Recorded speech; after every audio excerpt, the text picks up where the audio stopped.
Hi sir, आप ये क्या कर रहे हैं? अरे हेलो। एक्चुअली जवान बनने की कोशिश कर रहा हूँ। नहीं, एक्चुअली मूवी क्रेज है ये बात ऐसी है बच्चों कि I am going back to the memory lane past में, कि जब मैं भी किसी समय इसी तरीके से क्लासरूम में बैठकर पेपर लिखा करता था। बहुत स्ट्रेसफुल सिचुएशन होती। तो आज सोचा कि क्यों नहीं आपको बताऊं कि पेपर लिखते वक्त किन किन चीज़ों का ध्यान रखना चाहिए, उन 3 घंटों को किस तरीके से मैनेज करना, ये बहुत ज़्यादा इंपॉर्टेंट है। सो पेपर लिखते वक्त जब भी मुझे चीज़ें याद आती है तो मुझे पहला वाला चीज़ बहुत स्ट्रांगली याद आता है जब मैं घर से पेपर लिखने के लिए निकलता था, और वो एक साइकोलॉजिकल फैक्टर था। वो साइकोलॉजिकल फैक्टर से आप किस तरीके से पेपर को जाते हो वो बहुत ज़्यादा इंपॉर्टेंट है। तो मैं आपको बताऊं कि आपकी तैयारी हर रोज़ अभी चलनी चाहिए टू स्टे पॉजिटिव, और आपको सिर्फ एग्जाम दिन को पॉजिटिव नहीं रहना है, आपको पॉजिटिव रहना है हर रोज़। और खुद पर अगर आप भरोसा नहीं कर पाओगे तो शायद मुझे नहीं लगता कोई भी आप पर भरोसा करेगा। तो जब आप पेपर लिखने जाओगे तो पहला काम ये करना कि अपने आप पर इतना भरोसा रखना कि भले ही आपको लगे कि भाई मैं पास ना भी हूँ, फिर भी आपने इतने पॉजिटिव एस्पेक्ट और इतने पॉजिटिव फीलिंग के साथ जाना कि बस पूछो मत। और जब पेपर में जाओ तो make it a point that कि you wear loose clothes and you go there, sit very comfortably.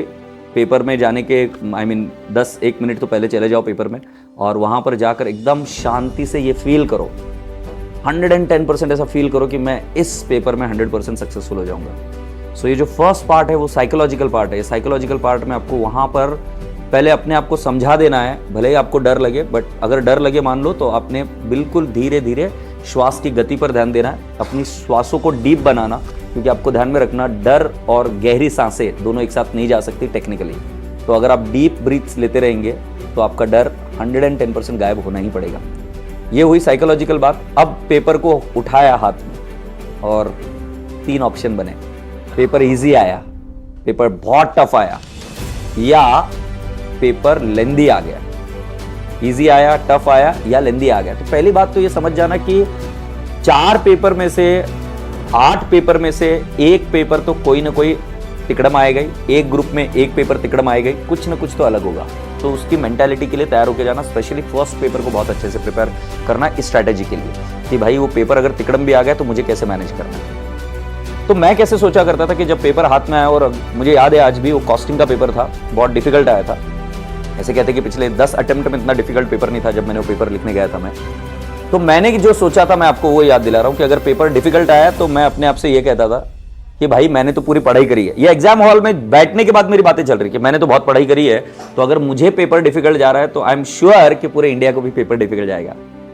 और भरोसा मानो ये ओवर कॉन्फिडेंस कभी साबित नहीं हुआ, और काफ़ी अच्छे से मैंने वो पेपर भी लिखा और उसमें मैं पास हुआ। क्योंकि कोई भी डिफिकल्ट से डिफिकल्ट पेपर में भी कुछ बच्चे तो पास होंगे ही होंगे, और उनमें आपका नंबर लगना जरूरी है। तो आपने क्या करना है, पहली बात कि अगर पेपर डिफिकल्ट आए तो अपने आप को ये चीज़ समझाना कि this to shell pass on, और मुझे इस पेपर को लिखने की पूरी कोशिश करनी है। दूसरा क्या हो सकता है कि पेपर इजी आ गया, तो उस केस में ज़्यादा एक्साइटेड नहीं होना। एक्साइटेड होने की वजह से सिली मिस्टेक्स हो सकती है। सिली मिस्टेक्स को हर हालत में अवॉइड करना, क्योंकि ये आपके पढ़ने से निकल नहीं सकती, ये आपके हार्डवर्क से नहीं निकलेगी।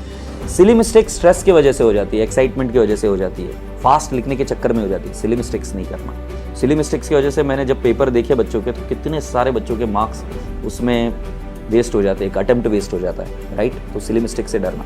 और अगर पेपर लेंदी आए तो भी चिंता करने की कोई ज़रूरत नहीं है। उस केस में स्ट्रैटेजी बनाना कि कौन से इजी और सबसे ज़्यादा मार्क्स गेनिंग क्वेश्चन है आपके लिए, पहले उनके ऊपर फोकस करना। उनके ऊपर फोकस कर उनको किसी भी तरीके से कंप्लीट करना बहुत अच्छे से। और जब पेपर लेंदी आ जाए तो क्वेश्चन छोड़ने की कोशिश मत करना, कच्चे पक्के तरीके से क्यों ना करो, बट क्वेश्चंस लिख के आना, ताकि आपको एग्जामिनर को मार्क्स देने में सुविधा हो। अगर आप कुछ लिखोगे ही नहीं, पेपर छोड़ के आ जाओगे, तो वो बहुत ड्रास्टिक चीज़ होती है। तो मान लो कि आप एक आंसर लिखोगे परफेक्टली जो 10 मार्क्स का है, और आप 2 क्वेश्चंस लिखते हो जो कच्चे पक्के लिखे, तो मैं आपको बताऊंगा कि 2 क्वेश्चंस लिखना, क्योंकि उसमें आपको 15 मार्क्स मिलने की, 12 मार्क मिलने की, 13 मार्क मिलने की संभावनाएं ज़्यादा है।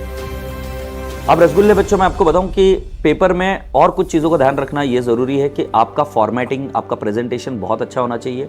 और जो पेपर में टाइमर पर जो आप काम करते हो, ध्यान रखना कुछ क्वेश्चंस ऐसे होंगे कि जिसके लिए आपको सोचने के लिए ज़्यादा समय देना पड़ेगा और लिखने के लिए कम समय देना पड़ेगा। तो वो बैलेंस करना। और एक हाथ क्वेश्चन में अगर मान लो ज्यादा टाइम लग गया तो that is not the case. Generally पहला क्वेश्चन जो होता है ना, वो लगता है ऐसा कि उसमें ज्यादा टाइम लगता है। द रीजन इज कि आप एकदम लय में आने के लिए आपको टाइम लगता है, क्योंकि देखना आप 2-2.5 दिन के लिए तो कुछ लिखे ही नहीं रहेंगे, या मान लो 10-15 दिन के लिए आप कुछ लिखे ही नहीं रहेंगे ज्यादा, पेपर मतलब 3 घंटे का एकदम ऑल ऑफ सडन। क्यों, रीजन क्या है उसके पीछे? क्योंकि हम पढ़ने में ही लगे रहते हैं एग्जाम के पहले। तो जब आप जाते हो एग्जाम में तो आपको रिदम में आने के लिए टाइम लगता है। तो पहले क्वेश्चन को अगर ज्यादा टाइम लगा तो इसमें कोई प्रॉब्लम नहीं है, कोई फॉल्ट नहीं है, आप वो कर लेंगे आगे कवर अप। तो कुछ क्वेश्चन को एक्स्ट्रा टाइम लगा, कुछ क्वेश्चन को कम टाइम लगा, तो उसके वजह से भी ज्यादा विचलित मत होना।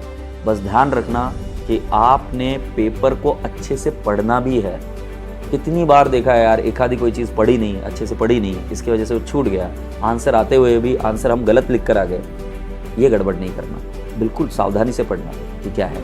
और रोल नंबर बराबर से लिखना। रोल नंबर के अलावा जो जो क्वेश्चंस किए उनको सब टिक मार्क करके आना। क्योंकि क्या होता है, ये उस समय बच्चों को नहीं समझ में आ रहा होता है। जब वो पेपर लिख कर आ जाते हैं और नेक्स्ट पेपर की तैयारी कर रहे होते हैं, तब उनको स्ट्रेस आता है, अरे बाप रे मैं तो ये लिखना भूल गया, मैं पास होऊंगा कि फेल होऊंगा। मुझे ऐसे भी मैसेजेस आते हैं। तो रोल नंबर सही से लिखना, इन नंबर्स, इन वर्ड्स, वो OMR पर बराबर से ये करना, और साथ ही साथ आपने जितने क्वेश्चन अटेम्प्ट किए वो करना। एक लास्ट में जाते जाते इतनी बात बताऊंगा, आपका एग्जामिनर के साथ जो संवाद होगा, जो आपके साथ बातचीत होगी, वो बातचीत आपकी सिर्फ और सिर्फ पेपर के थ्रू ही होगी। तो अभी जब ये समय है आपके पास, तो इस चीज के ऊपर भी गौर करना कि आप जो अभी प्रिपरेशन कर रहे हो वो 3 घंटों को अभी मद्देनजर रख के करना। एग्जाम में जाने के पहले क्या क्या चीजें पढ़नी है, आपको पूरा मार्क होनी चाहिए, आपके एडजस्टमेंट सारी मार्क हो जानी चाहिए, आपके सारी चीज़ें हाईलाइट हो जानी चाहिए, कौन से क्वेश्चन करने हैं एग्जाम के पहले, सब आइडिया होनी चाहिए। और जब आप एग्जाम हॉल में बैठो तब ये ध्यान रखना कि मुझे इस एग्जामिनर को समझाना हर चीज़। जब थ्योरी का पेपर लिखो तो ज़रूरी है कि पहले वो आंसर दिमाग में आए, आप कंस्ट्रक्ट करें और उसके बाद में लिखें। और ये प्रैक्टिस अभी से करनी है कि जो भी चीज़ करोगे वो पहले दिमाग में प्रैक्टिस करो और प्रैक्टिस कर कर फिर लिखना शुरू करो। क्योंकि कितनी बार देखा बच्चे को आंसर आता है, डेफिनेशन आता है, बट वो बच्चा उस डेफिनेशन को इस प्रकार लिखता है, इस इंग्लिश में लिखता है कि वो एग्जामिनर को समझ में आ गया कि इसको आता है, बट उसके बावजूद उसके मार्क्स काट देता है। तो एकदम शांति से हर चीज़ को अचीव करना, मेरा भरोसा मानिए आराम से हो जाएगा।